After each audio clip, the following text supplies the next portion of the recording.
ចូលឆ្នាំថ្មីខ្មែរប្រុសស្រីឆាប់រួតរាំង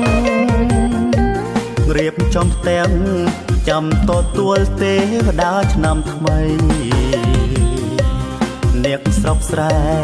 អ្នកទីក្រុងកំបងអងអីចូលឆ្នាំ3ថ្ងៃយ៉ាងជួបជុំគ្នា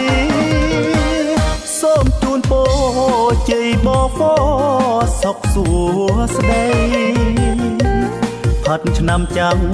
ផ្លាស់ឆ្នាំថ្មីគ្មានភ័យរគាសូមបានសុខจากพัดตุกตรอกทอนโพฮีសូមโชคជាយាដល់ជាតិខេមរាទោះឆ្ងាយចិត្តនៃសមុទ្រផាត់ជើងមេឃឆ្ងាយអាណែកដូចនៅចិត្តគៀកគិតអរា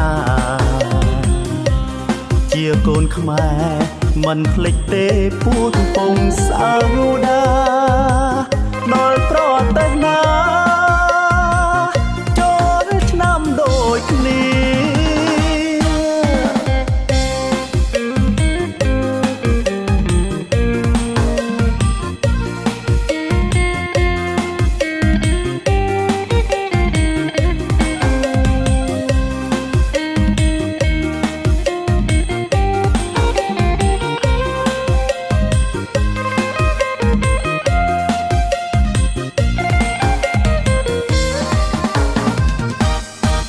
ឆ្នាំថ្មី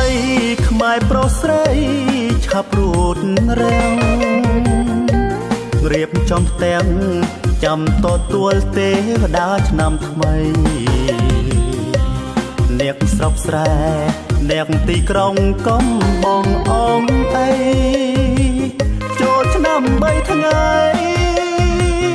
យ៉ាងជួបជុំគ្នាសូមជូនពរជ័យបបោសុខសួស្តីផាត់ឆ្នាំចាំងផ្លាស់ឆ្នាំថ្មីគ្មានភ័យរគាសូមបានសុខจากพัดตุกตรอกทอนโพฮีសូមโชคជាយា